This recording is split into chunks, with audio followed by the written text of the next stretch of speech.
కళ్ళు మూసినట్లయితే ప్రార్థన చేసుకుందాం. స్తోత్రం తండ్రి, మహోన్నతుడా, మహాపరిశుద్ధుడా, జీవుల తండ్రి, నీ బంగారు పరిశుద్ధ నామని కృతులు స్తోత్రాలు చెల్లిస్తున్నాం నాయన. ఇదిగో ఈ రాత్రికాల సమయంలో ప్రభా, ఈ యొక్క యవనస్తుల బైబిల్ స్టడీకి ప్రభా నడిపించినందుకు స్తోత్రాలు చెల్లిస్తున్నాం. ఆత్మదేవ, మా బోధకుడా, నీ బిడ్డకి ఏది నేర్పించాలో పరిశుద్ధాత్మ మీరే మాకు బోధకుడు అవ్వండి. నాతోనూ మా అందరితో మాట్లాడి నామ గొప్ప చేసుకోమని సమస్త మహిమ నీకు అప్పగిస్తూ యేసునామములో వెళ్ళిపోతున్నాం తండ్రి, ఆమేన్. దేవుని పరిశుద్ధ నామమునకు మహిమ కలుగును. ప్రియమైన బిల్లారా, మెస్సయ్య కీర్తనలో 45వ కీర్తనను మనం ధ్యానిస్తూ వస్తున్నాం. కాబట్టి మనం అందరం కూడా పరిశుద్ధ గ్రంథాన్ని తెరిచి కీర్తన గ్రంథం 45వ అధ్యాయము ప్రియులారా 11వ వచనం చదువుకుందాం. కీర్తన గ్రంథము 45వ అధ్యాయము 11వ వచనం చదువుకుందాం. ఈ రాజు నీ ప్రభువు, అతడు నీ సౌందర్యమును కోరినవాడు, అతనికి నమస్కరించుము. మనము అతనికి నమస్కరించుము అన్న విషయాన్ని గురించి మరి నేర్చుకుంటున్నాం. గతించినటువంటి వారంలో కొంత మట్టుకు మనం నేర్చుకున్నాం. ఇక్కడ ప్రత్యేకంగా చెప్పబడిన మాట ఏంటంటే, ప్రియులారా, ప్రభు అయినటువంటి యేసు క్రీస్తు నీకు రాజుగాను నీ ప్రభువుగాను ఉన్నాడు. అదే కాకుండా ఆయన నిన్ను కోరుకున్నాడు. అంటే ఇక్కడ ఒక భర్త అయిన వాడు భార్యకి రాజుగాను ప్రభువుగాను ఉన్నాడు. అదే రీతిగా పెళ్లి కుమార్తె అయినటువంటి మనకి మన ప్రభు అయిన యేసు క్రీస్తు రాజుగా ఉన్నాడు, అలాగే ప్రభువుగా ఉన్నాడు. ఆయన రాజు అయినప్పుడు మనం ఆయన ప్రజలమై ఉన్నాము, ఆయన అధికారం కింద ఉన్నాము. రెండోది, ఆయన ప్రభువు అయినప్పుడు మనం ఆయనకు దాసులముగా ఉన్నాం. అలాంటి ఒక సంబంధము ఒక విశ్వాసికిని అలాగే ప్రభు అయిన యేసు క్రీస్తు కూడా ఉండవలసినది ఉన్నది. ఎందుకంటే ఆయన మనల్ని కోరుకున్నాడు. ఈ లోకంలో ఎంతో మంది ఉన్నారు మనకంటే గొప్పవారు, మనకంటే జ్ఞానవంతులు, మనకంటే కూడా మరి చదువుకున్న వాళ్ళు ఎంతో మంది మనకంటే గొప్పవాళ్ళు.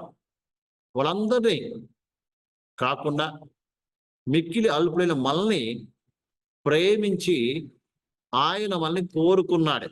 ఈ విషయాన్ని బాగా అర్థం. అందుకన్నాడు, నీ సౌందర్యమును కోరినవాడు. ఆయన మనల్ని కోరుకున్నాడు కాబట్టి మనము ఆయనకు నమస్కారం చేయాలి. నమస్కారము అంటే అర్థము ఆరాధించాలి అని అర్థం. ఆరాధన అంటే ప్రియులారా, నిత్యము కూడా ఆయన్ను ప్రేమించడము, నిత్యము కూడా ఆయనను ధ్యానించడము, నిత్యము కూడా ఆయనకు భయపడటము, నిత్యము కూడా ఆయనకు లోబడి నడుచుకోవటము. ఇది బాగా అర్థం చేసుకోవాలి. అంటే ఎప్పటికి కూడా మన మదిలో, మన మనసులో ప్రభు తప్ప మరొకటి ఉండడానికి వీలు లేదు.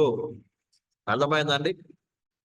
ఒక భర్త, ఒక భార్య మనసులో ఏ రీతికైతే భర్త తప్ప మరొక వ్యక్తి ఉండడో, ఒక భార్య ఏ రీతిగా అయితే తన భర్తను ప్రేమిస్తూ భర్తకు లోబడి భర్తకు భయపడి సకలము భర్త కొరకు ఏ రీతి చేస్తుందో, అలాగే పెళ్లి కుమార్తె సంఘముగా ఉన్నటువంటి విశ్వాసమైన మనము కూడా ఎల్లప్పుడూ ప్రభువును స్తుతిస్తూ, ఎల్లప్పుడూ ప్రభువును ధ్యానిస్తూ, ఎప్పుడు కూడా ప్రభువు చెప్పిన ఆజ్ఞలు గైకొంటూ ఆయనకు భయపడి నడుచుకోవటమే ప్రియులారా ఆయనను ఆరాధించడము.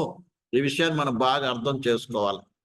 ఆరాధన అంటే ప్రియులారా ఏదో స్తోత్రం చెప్పేసి, దేవానికి వందనాలు చెప్పేసి ఒక ఆదివారం రోజు స్తుతించి వెళ్ళటం కాదు ప్రియమైన బిల్లారా.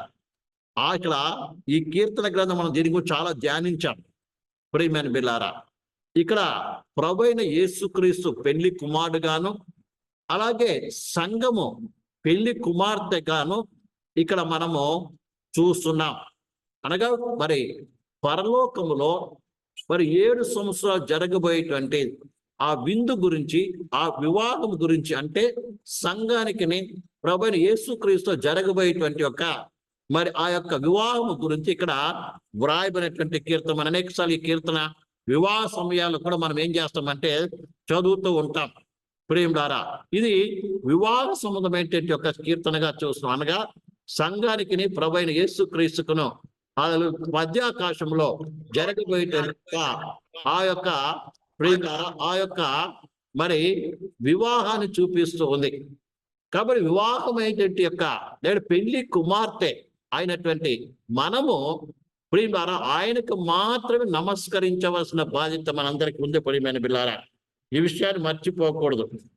అయితే ప్రియులారా రెండోది ఆరాధించడం బాగా అర్థం చేసుకోవాలి ప్రియులారా. దీనికి ముందు పోయినసారి మనం కొన్ని విషయాలు మనం నేర్చుకున్నాం. ఇద్దరం మరికొంత లోతుకు వెళ్తున్నాం ప్రియమైన బిడ్డలారా. పాత నిబంధన ఆరాధనకిని ప్రియులారా, పాత నిబంధన ఆరాధనకిని కొత్త నిబంధన ఆరాధనకిని చాలా వ్యత్యాసం ఉన్నది. బాగా అర్థం చేసుకోవాలి. ఉదాహరణకి పాత నిబంధన పరిశుద్ధులు అందరూ కూడా ప్రియమైన బిడ్డలారా ఆరాధించడానికి మరి పూర్వకాలంలో ఏమో దేవుడు మనం దీనికి అబ్రాహాం చూసాం. అబ్రాహాముకు దేవుడు ఎక్కడ చూపించి ఆ స్థలంకు వెళ్ళి దేవుడిని బలర్పించి ఆరాధించాడు. ఆ తర్వాత మోషే కాలం తర్వాత ప్రియమైన బిడ్డలారా ఇజ్రాయేల్ ప్రజలకి ఒక ప్రత్యక్షపు గుడారం అనేది ఏర్పాటు చేయబడింది. వాళ్ళందరూ కూడా ప్రియులారా దేవుని ఆరాధించడానికి వెళ్ళేవారు. వెళ్తే ఒట్టిగా వెళ్ళేవారు కాదు ప్రియులారా.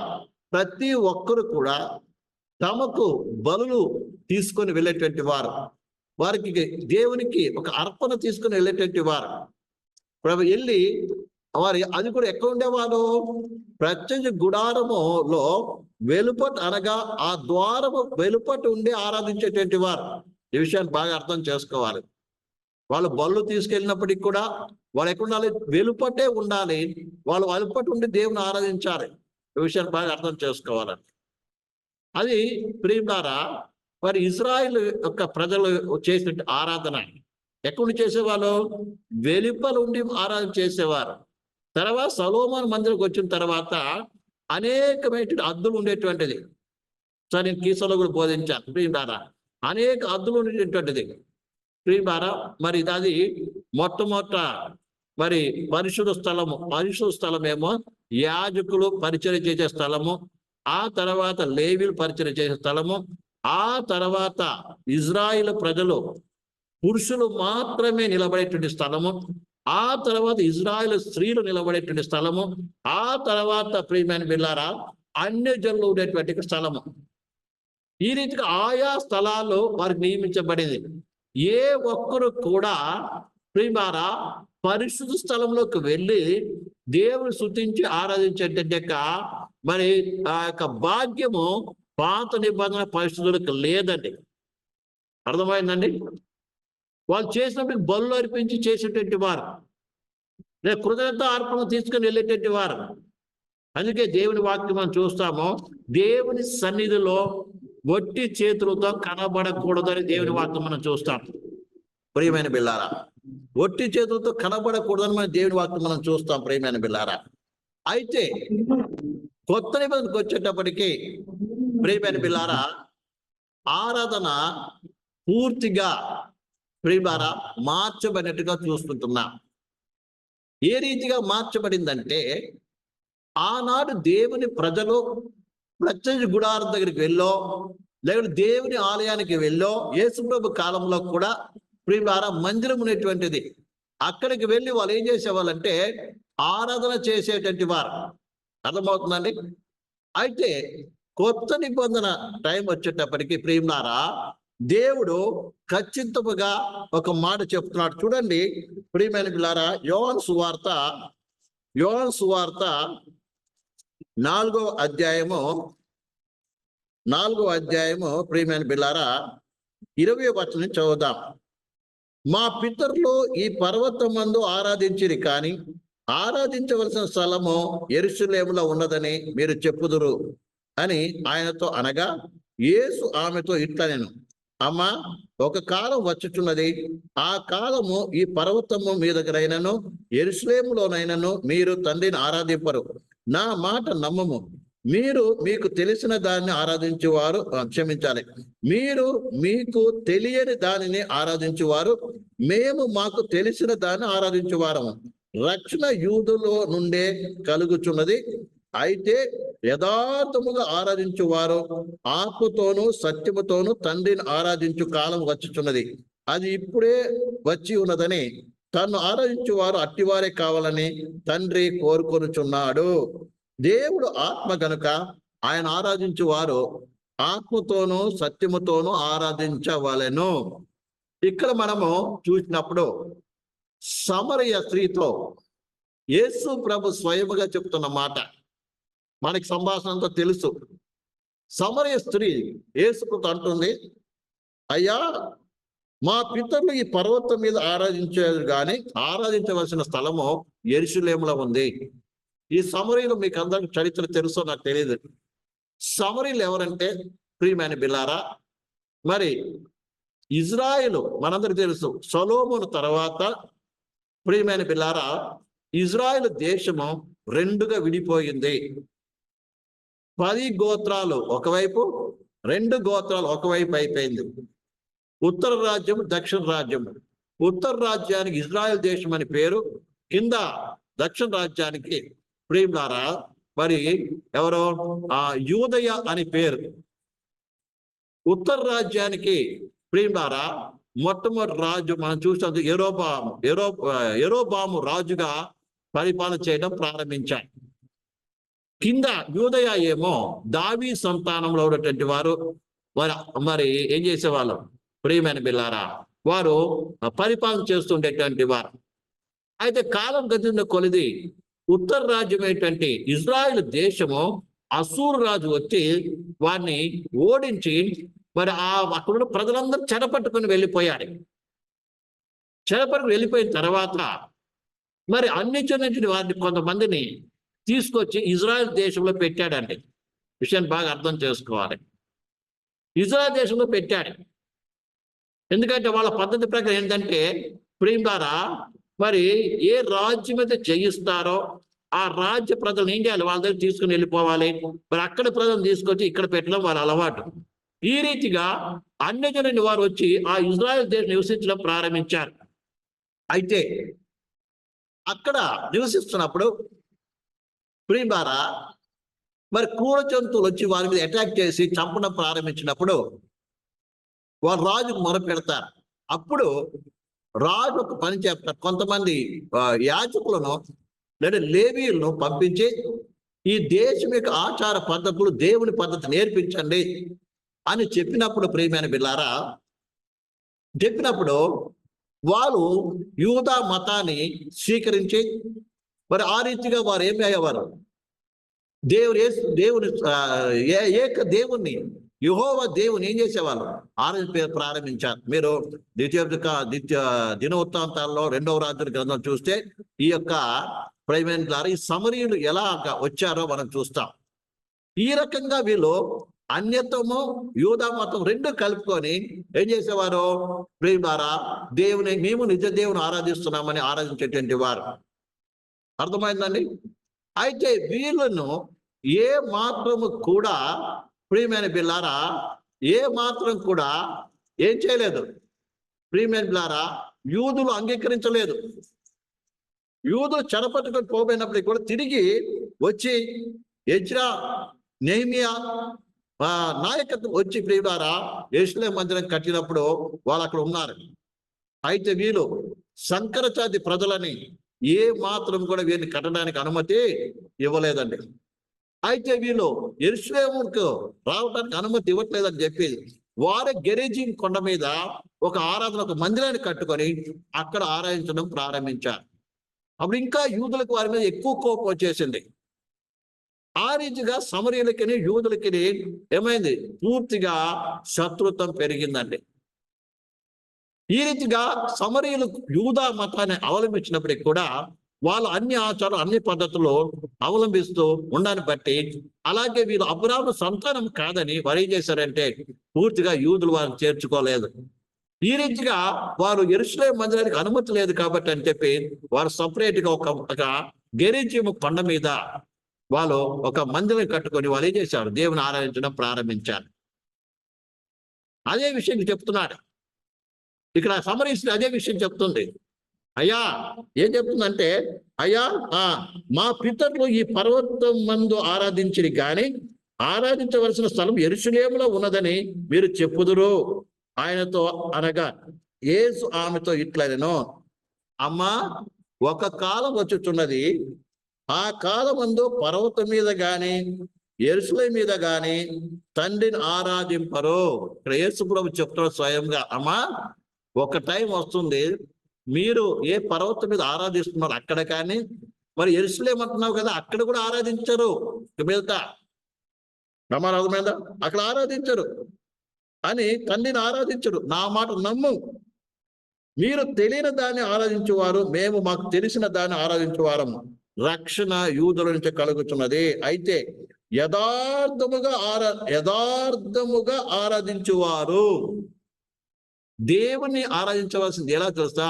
యథార్థముగా ఆరాధించాలి. నేను ఆల్రెడీ చెప్పాను, ఆరాధన అంటే ఏదో కేవలం స్తుతి స్తోత్రాలు చెప్పడమే కాదండి, పాటలు పాడమే కాదు. ప్రేమారా హృదయపూర్వకంగా ఆయన ఆజ్ఞ కట్లు గైకొంటూ పరిపూర్ణంగా ఆయనకు లోబడి ఆయన భయభక్తులు కలిగి, ప్రియమైన బిల్లారా ఆయన ఇష్ట ప్రకారం నడుచుకొని ఆయన సూచించి సేవించడము.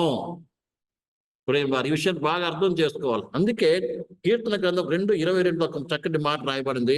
2:12 కీర్తన గ్రంథంలో ఏ రీతిగా ఆయన ఆరాధించాలంటే, ప్రియమైన బిల్లారా రాయబడింది 2:11 క్షమించాలి, కీర్తన 2:11 భయభక్తులు కలిగి యెహోవాను సేవించుడి, గడగడా వణుకుతూ సంతోషించుడి. ఇక్కడ ఏం చేయాలి?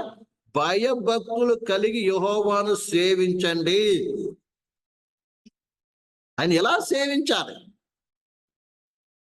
ప్రేమ భయభక్తులు కలిగి ఆయన సేవించాలి, గడగడా వణుకుతూ సంతోషించాలి. అంటే ఆయన సన్నిధి భయభక్తులు కలిగి ఉండాలంట. కేవలం మందిరానికి వచ్చినప్పుడు మాత్రమే కాదు, ఆదివారం ఒక్క దినమే కాదు, ఎల్లప్పుడు. మరొక రాయబడింది, ఎల్లప్పుడూ భయభక్తులు కలిగి ప్రవర్తించేవాడు ధన్యుడు అని దేవుని వాక్యం రాయబడింది. అంటే ఎప్పుడు కూడా దేవుని ఏం కలిగి ఉండాలి? భయము భక్తి కలిగి ఆయన స్తుతించి ఆరాధించి సేవించడం మనము నేర్చుకోవాల్సిన బాధ్యత ఉంది, ప్రియమైన బిడ్డలారా. కాబట్టి యథార్థం అంటే దేవుడు చెప్పినట్టుగా నడిచి నువ్వు దేవుని స్తుతించాలి. అర్థమైందండి? దేవుడు ఏం చెప్తున్నాడో ఆ మాటకి ఏం చేయాలి? సంపూర్ణ విధేయుడివై ఆయన ఏం చేయాలి? ఆరాధించడం నేర్చుకోవాలి, ఆయన సూచించడం నేర్చుకోవాలి, ఆయన చెప్పిన ఆజ్ఞకట్లు పరిపూర్ణ గైకొని నువ్వు నడపడం నేర్చుకోవాలి. అందుకే వేసుకుంటా, నేను చెప్పిన మాట వినకుండా ప్రభా ఎందుకు మమ్మల్ని పిలుస్తున్నారు అట్లా? నువ్వు వారమంతా కూడా ఆయన ఆజ్ఞకట్లన్నీ పక్కన పెట్టేసి సొంత కోరికలు అనుసరించి, సొంత ఇచ్చలను అనుసరించి, సొంత ఆశలు అనుసరించి, లోకము మీద మనసు పెట్టుకుంటూ, లోకాన్ని హృదయంలో చేర్చుకుంటూ నీ జీవితం కొనసాగుతూ ఉన్నావు అనుకోండి. కొనసాగి ఆదివారం వచ్చేసి ప్రభా స్తోత్రం హల్లెలూయా అని దేవుని స్తుతిస్తూ ఆరాధిస్తే దేవుడు అంగీకరించేవాడు కాదు. ప్రియమైన పిల్ల, ఏ రీతిగా అయితే ప్రేమ అక్కడ రాయబడిన మాటలు మనం గమనించినట్లయితే, ప్రేమారా ఒక భార్య తన మనసులో నిత్యము కూడా భర్తను తప్ప మరి దేని కూడా ఉండదో. తాను ఒకరు ప్రేమించినా భర్తను ప్రేమిస్తుంది. తాను భయభక్తులు ఎవరికైనా భయపడుతుందంటే భర్తకే భయపడుతుంది. ఏదైనా కూడా అన్ని విషయంలో మరి ఆలోచిస్తే భర్త గురించి ఆలోచిస్తుంది. ఏదైనా అన్ని భర్త గురించే ఉంటుంది మనసులో, ఇక వేరే విషయమే ఉండదు. ఫస్ట్ స్థానం భర్తకు ఉంటుంది. మరి అర్థమవుతుందండి? అదే రీతిగా యేసు ప్రభు కూడా నిన్ను కోరుకున్నా, నువ్వు ఆయన వధువువి, నువ్వు కాబోయే పెళ్లి కుమార్తెవి. పెళ్లి కుమార్తె నీవు కూడా ఏం కలిగి ఉండాలి? హృదయం నిండా కూడా ఏం చేసినా ఆయన కొరకు చేయాలి, ఆయన గురించి మాట్లాడాలి, ఆయన గురించి ధ్యానించాలి, ఆయన చెప్పిన నడుచుకోవాలి. ఇదే అండి అసలు ఏంటంటే ఆరాధన అంటే. పాత నిబంధన కాలం ఏ రీతి అయితే మరి పూర్వలో ఒక అర్పణ తీసుకొస్తున్నారు, అదే రీతిగా కొత్త నిబంధనల ప్రకారం ఏ అర్పణ కావాలి? నీవే అర్పణ కావాలి, యేసయ్యకి సంపూర్ణ అంకితం కావాలి. అది అర్పణ అంటే. నీ శరీరము, ఆత్మ, ప్రాణము పవిత్రంగా ఆయనకు అనుకూలంగా ఏం చేయాలి? ప్రభుకి అర్పించుకోవడమే అసలు ఆరాధన అండి. ఆయన కొరకు నీ జీవితాన్ని అర్పించుకోవాలి. నా ద్వారా కలుగుతున్న అన్ని కార్యాలు కూడా ఆయనకి ఇష్టకరంగా ఉండాలి. చూడండి, ఒక వ్యక్తి బలి తీసుకెళ్లి బలిపీఠం పెట్టి అర్పించినప్పుడు అది సువాసనగా వెళ్తుందంట దేవుని దగ్గరికి. అలాగే దేవుని కొరకు నీ జీవితాన్ని అర్పించినప్పుడు, దేవుని కొరకు నీ యొక్క కోరికలు, నీ ఇచ్చలన్నింటినీ కూడా కాల్చబడినప్పుడు, దేవుని కొరకు నీ సొంత ఆలోచన, సొంత తలపులు, సొంత కోరికలు, సొంత ఇచ్చలు, సొంత అన్ని విడిచిపెట్టి ప్రభుకి ఇష్టకరముగా జీవించడానికి నీవు నీ చిత్తము వదిలేసేసే పరిపూర్ణంగా నీ జీవితాన్ని అప్పగించి ఆయన చెప్పిన నడుస్తున్నప్పుడు ఆ జీవితము దేవునికి అంగీకృతముగా ఉంటుంది. పరిపూర్ణ ప్రభుకి అప్పగించి పరిశుద్ధ నింపబడి దేవుని ఆరాధించడం ప్రేమంటారు. అందుకే కింద ఆత్మతో ఆరాధించడం మనం చూస్తాం. ఆత్మ ఆరాధించడం ఏంటిదంటే, ఉదాహరణకి పాత నిబంధన కాలంలో ప్రేమలారా ఒక అర్పణ తీసుకొని వచ్చినప్పుడు ఆ అర్పణ లేదా గొర్రెని, మేకను ఏం చేస్తారు తెలుసా? ప్రేమలారా ముందు ఏమవుతారు? బలిస్తారు, అంటే దాన్ని వధిస్తారు. వధించినప్పుడు చచ్చిపోతుంది ఆ యొక్క పశువు, దాని తోలు తీసేస్తారు. అలాగే ఒక్కొక్క భాగాన్ని విడదీసి అవన్నీ తీసుకెళ్ళి బలిపీఠం పెట్టి, లేదా కొవ్వంతని బలిపీఠం పెట్టి అగ్నిలో కాల్చినప్పుడు ప్రేమారా ఆ యొక్క కాలుతూ ఉంటే అది సువాసనకరంగా దేవుని దగ్గర చేరుతుందంట. అదే రీతిగా నీ జీవితాన్ని కూడా పరిపూర్ణంగా ఏం చేయాలి? అర్పించినప్పుడు పరిశుద్ధ అగ్ని నీలో మండుతుంటుంది. ఆ మండినప్పుడు నీ మట్టుకు నీవేమవుతావు? ఆయనకి నీ జీవితం సరౌండ్ అయిపోతావు. ప్రేమ ఇంకా మీకు అర్థమై చెప్పాలంటే, మనం దేవుని దగ్గరికి వచ్చినప్పుడు విరిగి నలిగిన మనసుతో మన జీవితం అంతా ఆయనకు అప్పచెప్పి ఆయన ఆరాధించిన మన పాపాలన్నీ ఆయన దగ్గర ఒప్పుకొని, మన స్వయము, స్వార్థము, అహము, గర్వము, అహంకారం అన్నీ కూడా ఆయన దగ్గర పెట్టి విరిగి నలిగిన మనసును ప్రార్థించినప్పుడు ప్రభు దగ్గర ప్రేమ దేవుని పరిశుద్ధ అగ్ని నీ మీదకి దిగుతుంది. దిగి నీ కొవ్వంతని కరగదీస్తుంది, నీ కొవ్వంతని కాల్చేస్తుంది. కొవ్వు అంటే ఏంటిదండి? శరీర క్రియలు, శరీరత్వము, శరీర స్వభావము. అందుకే దేవునికి రాగానే ముందు మనలో శరీర స్వభావం ఏదైతే దేవునికి వ్యతిరేకంగా మన హృదయాల్లో, మన జీవితాల్లో కార్యం చేస్తుందో ఆ కార్యాన్ని మొట్టమొదటి, అయ్యా నీ శరీరంలో నిలబడని అర్హత లేని వాడిని, నేను పాపిని, ఇదిగో ఈ అల్పమైన బతుకు నాలో ఉంది, ఈ ఆలోచన నాలో ఉంది, ఈ వ్యతిరేకంగా ఉంది అని నిజముగా విరిగి నలిగిన మనసుతో ఆయనకు అర్పిస్తూ, ఆయనను కూడా నన్ను ఇంతగా ప్రేమించావు, ఇంతగా కృప చూపించావు, అయ్యా పట్ల కృపని బట్టి వందనాలు ప్రభు అని నిజంగా విరిగి నలిగిన మనసుతో నువ్వు దేవుని స్తుతించి ఆరాధించినప్పుడు ప్రేమ దేవుని పరిశుద్ధ అగ్ని నీలో దిగుతుంది. అప్పుడు ఆటోమేటిక్గా ఆత్మ నింపబడి అన్య భాషలతో మాట్లాడడం ప్రారంభిస్తావు. ఇది ఆరాధన. అప్పుడు ఆత్మ నింపబడి ఆరాధిస్తాం. అది ఆత్మ ఆరాధన అంటే. చాలా వచ్చి రాకముందు ఆత్మ నింపబడి అన్ని భాషలు మాట్లాడేస్తారు. ఇది ఎంతమందికి సరిది కాదండి. దేవుని మోకరించినప్పుడు బలహీనతలన్నీ దేవునితో పెట్టాయి.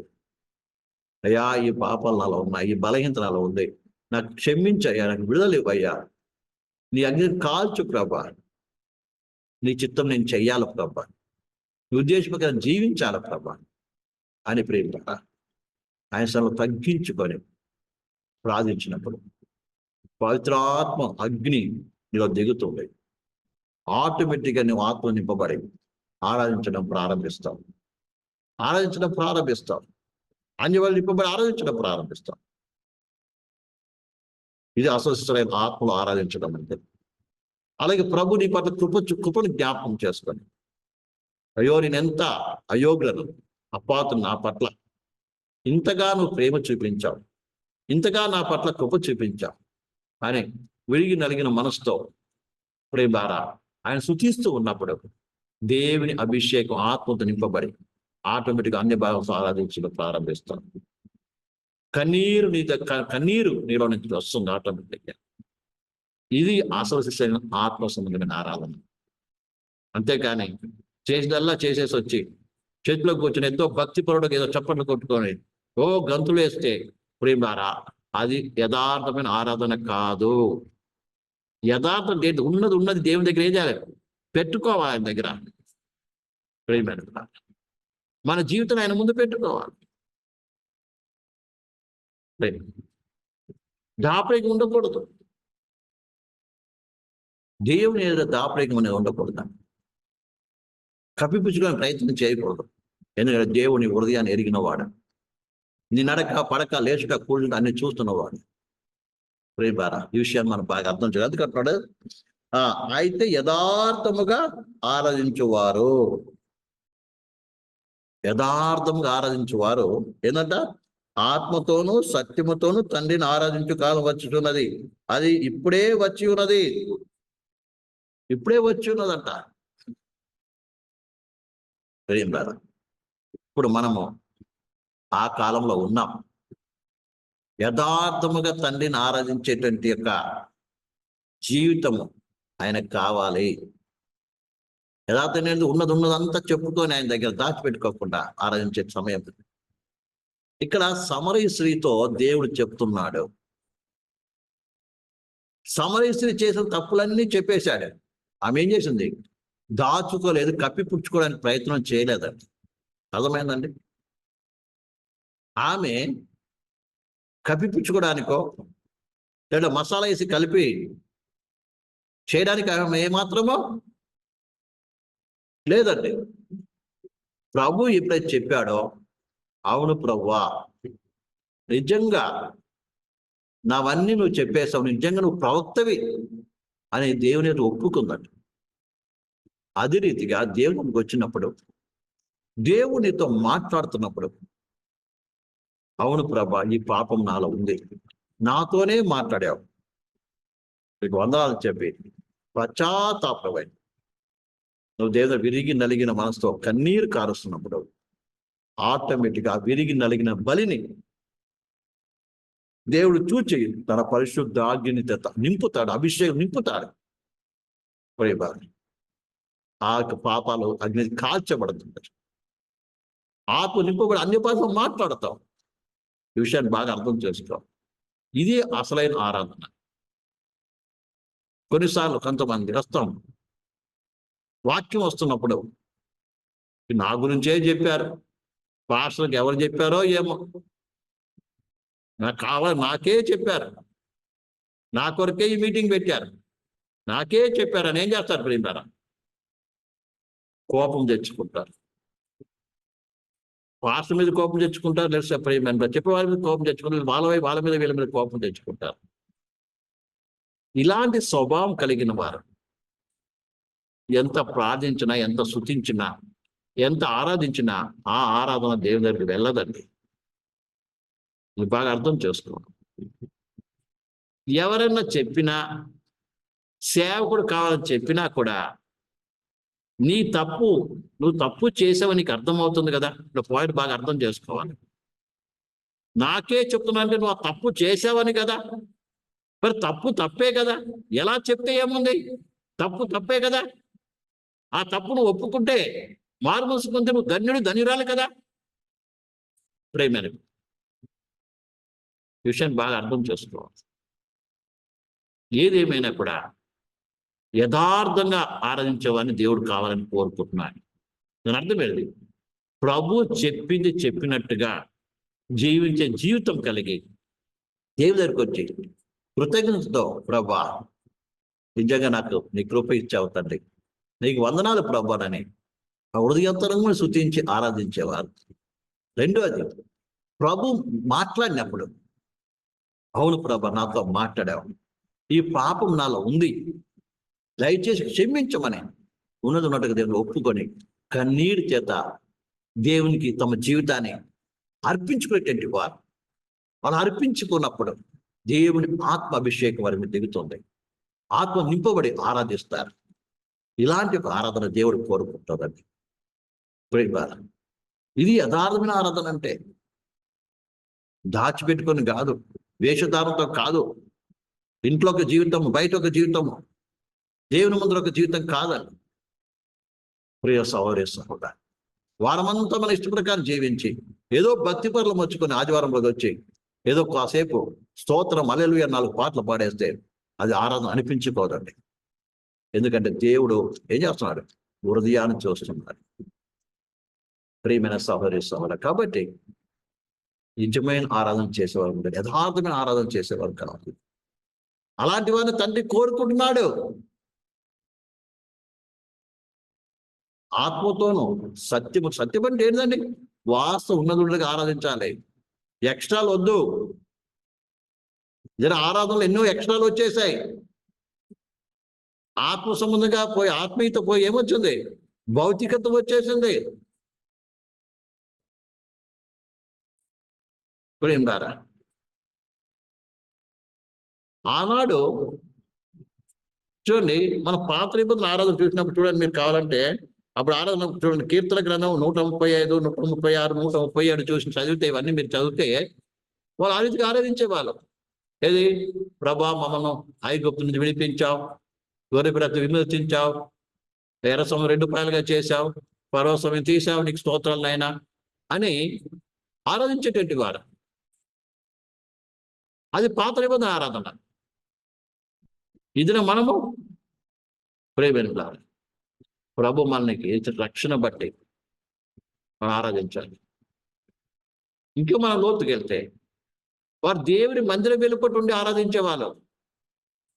ఈ దినము నువ్వే దేవుని ఆలయం అయ్యావు. దేవుని బయట ఉండి ఆరాధించేవారు, దేవుని ఆలయం బయట ఉండి ఆరాధించే ఆరాధనకి, పరిశుద్ధ స్థలంలోకి వచ్చి చేసే ఆరాధనకి చాలా తేడా ఉంది. శరీర సంబంధాన్ని బట్టి ఆరాధించేది కాదు.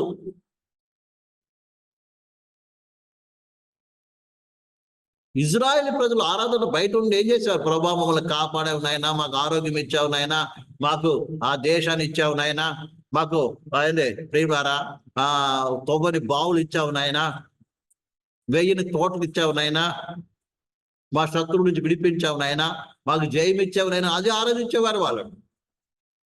నువ్వెక్కడో చూస్తా పరిశుద్ధ స్థలంలో ఉన్నావు.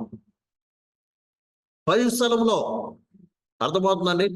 లోపల నీకు కనపడేది ఏం తెలుసా? పైకి చూసి ఎవరికైనా పరలోకం కనపడుతుంది. పరలోకం అనేది చూడ పైన అసలు ఆ కేబూరు బొమ్మలు వేయబడినటువంటి యొక్క తెరని కనబడుతుంది పైకి చూస్తే. ముందర చూసేమో ధూపవేదిక ఉంటుంది, ముందర కూడా ఏమో దేవదూతలు ఆ యొక్క కేరూపులు బొమ్మ వేసినటువంటి తెర అడ్డుతెర ఉంటుంది. ఆ చూసుకుని ఏం చేయాలి? ఆరాధిస్తూ ఉంటారు. అంటే దాని అర్థము పరలోకాన్ని చూసి, పరలోక సంబంధమైన ఆశీర్వాదాన్ని చూసి నువ్వేం చేస్తావు? స్తుతిస్తావు, ఆత్మ నింపబడి ఆరాధిస్తావు.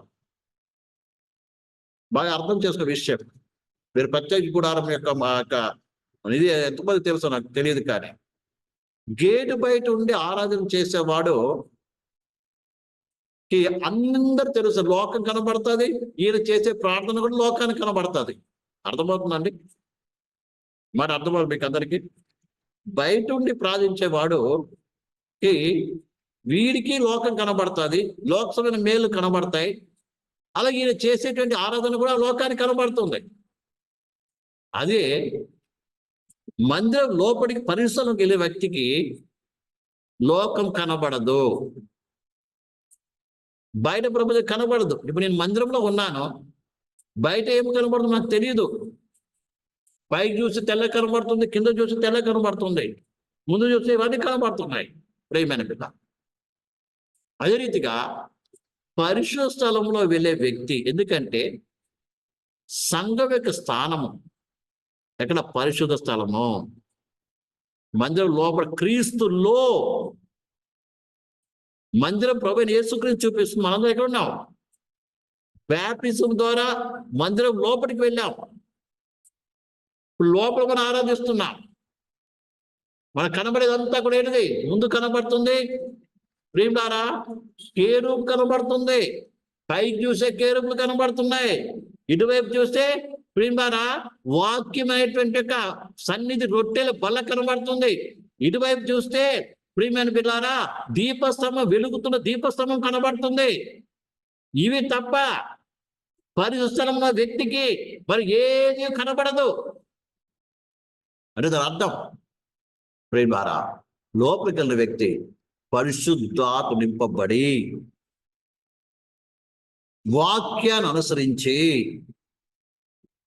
ప్రియమైన సోదరి సభ ఏమవుతా ప్రియమైన పిల్లారా అన్య భాషలతో ప్రార్థిస్తాడు. తాను చేసే ప్రార్థన, తాను చేసే ఆరాధన బయట వాళ్ళకి కనబడదు, వినబడదు. అందుకే భాషలతో మాట్లాడేవాడు మనుషులతో కాదు దేవునితో మాట్లాడుతున్నాడు కాబట్టి మనుషులకి అర్థం కావాల్సిన పని లేదు. బయట ప్రార్థన అందరికి వినబడుతుంది, అందరికి కనబడుతుంది, అందరు వింటున్నారు, అందరికి అర్థమవుతూ ఉంది. మందిరం లోపల చేసేటువంటి ఆరాధన బయట వాళ్ళకి ఎవరికి తెలియదు, బయట వాళ్ళకి వినబడదు, బయట వాళ్ళకి తెలియదు. ప్రియ సోదరి బాగా అర్థం చేసుకోవాలి. కాబట్టి పాత నిబంధన ఆరాధన కొత్త నిబంధన చాలా తేడా ఉంది. వాళ్ళు వెలిగి బయట నుండి ఆరాధించారు, మనం లోపల నుండి ఆరాధిస్తున్నాం ప్రియమైన బిడ్డలారా. అందుకే ప్రతి ఒక్క అన్య భాషలో దేవుని ఆరాధించడం నేర్చుకోవాలి. ప్రేమ పరిశుద్ధ నింపబడి ఆరాధించడం నేర్చుకోవాలి. పరిశుద్ధ నింపబడితే దేవుని ఆత్మ నేర్పిస్తుంది, దేవుని ఆత్మ నేను నడిపిస్తుంది. అందుకే దేవుని వాక్యం మనం చూసినట్లయితే ప్రియమైన బిడ్డలారా ఫిలిప్పీ రాసిన పత్రిక 3:3 చదువుదాం. ఫిలిప్పీ రాసిన పత్రిక 3:3 చదువుదాం. ఎందుకనగా శరీరమును ఆస్వాదము చేసుకొనక దేవుని యొక్క ఆత్మ వలన ఆరాధించుచు క్రీస్తు యేసునందు అతిశయపడుతున్న మనమే సున్నతి ఆచరించు వారము. రాయబడిన మాట చూడండి, ఏమిటండి? ఎందుకనగా శరీరం ఆస్వాదం చేసుకొనక, శరీరాన్ని ఆస్వాదం చేసుకోవడం కాదు, ఈ శరీరంతో ఏదో ధ్యానం చేయడము, పాటలు పాడము, అరవడము, కేకలు వేయడం కాదు, ఆత్మలు ఆరాధించడము,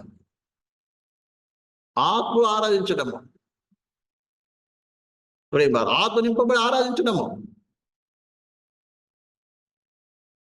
అసోసిస్టైనటువంటి యొక్క ఆరాధన, అది ఆత్మ ఆరాధించమని దేవుని వాక్యం చెప్తుంది. యూదా 1:20 చదువుదాం ప్రియమైన పిల్లారా. యూదా 1:20.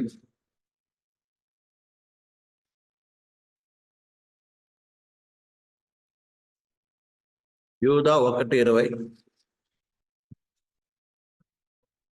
ప్రియులారా, మీరు విశ్వసించు అతి పరిశుద్ధమైన దాని మీద మిమ్మల్ని మీరు కట్టుకొనొచ్చు, పరిశుద్ధాత్మలో ప్రార్థన చేయొచ్చు. పరిశుద్ధ ప్రార్థన చేయొచ్చు. అతి పరిశుద్ధమైన దాన్ని మిమ్మల్ని మీరు కట్టుకోండి. అతి పరిశుద్ధం ఏంది? ప్రభువైన యేసుక్రీస్తు అనే పునాది మీద మీరు కట్టుకొని ఆత్మతో ఆరాధించండి. ఆత్మలో ఆరాధించమని ఇక్కడ దేవుని వాక్యం మనకి క్లియర్గా చెప్తుంది. బాగా అర్థం చేసుకోవాలి. అందుకే దేవుని ఆత్మ ఆరాధించడం నేర్చుకోవాలి. నేర్చుకోవడం అంటే మనం నేర్చుకోవడం కాదు, ఆత్మ నింపబడి ఆటోమేటిక్ ఆత్మకు మనం సరౌండ్ అవుతే ఆటోమేటిక్ పరిశుద్ధాత్మ మన నుంచి ప్రార్థించడం ప్రారంభిస్తాడు. అప్పుడు అలాగే మనం ప్రేమలారా ఆయన మీద ఏక మనసు సృష్టించినప్పుడు మన మనసు కూడా పరిశోధన ఏకీపించినప్పుడు ఆటోమేటిక్ ఆ యొక్క ఆరాధనే వేరుగుంటుంది. ప్రేమైన పిల్లాట, ప్రకటన గ్రంథము 4వ అధ్యాయము 10-11 వచనం చదువుతాం. ఆ 24 పెద్దలు సింహాసనమందు ఆసీనుడై ఉన్న వారిని ఎదుట సాగిలపడి యుగ యుగములు జీవించున్న వానికి నమస్కారం చేయుచు, ప్రభువా మా దేవా, నీవు సమస్తము సృజించితివి, నీ చిత్తమును బట్టి అవి ఉండెను, దాన్ని బట్టియే సృజింపబడిన కనుక నీవే మహిమ ఘనత ప్రభావములకు పొందు నరుడవని చెప్పుచు తమ కిరీటములను ఆ సింహాసనం ఎదుట వేసిరి. ఇక్కడ పరలోకములో జరుగుతున్న ఆరాధన గురించి చూస్తున్నాను. ఇక్కడ 24 పెద్దలు ఉన్నారండి. 24 పెద్దలు ఎవరు చూపిస్తారు? సంఘాన్ని చూపిస్తుంది. ప్రేమారా, వీళ్ళు దేవుని ఆరాధిస్తున్నారు. ఏమని? ప్రియమైన బిడ్డారా, ప్రభువా మా దేవ, నీవే సృజించితివి, నీ చిత్తమును బట్టి అవి ఉండెను, అవి బట్టియే సృజింపబడిన కనుక నీవే మహిమ ఘనత ప్రభావం పొందనడు అని చెప్పుచు తమ కిరీటములను ఆయన సింహాసనం వేసిరి. కిరీటాలు ఆయన మొదలు వేస్తున్నారంట. ఏంటి కిరీటం అంటే? ఏంటిదండి? వారికి ఏదైతే కలిగిందో, ఘనత అధికారం ఏదైతే కలిగిందో అవన్నీ కూడా ఏ మాత్రం ఎన్నదగినవి కావు. ఇవన్నీ నీ వలన కలిగినదే.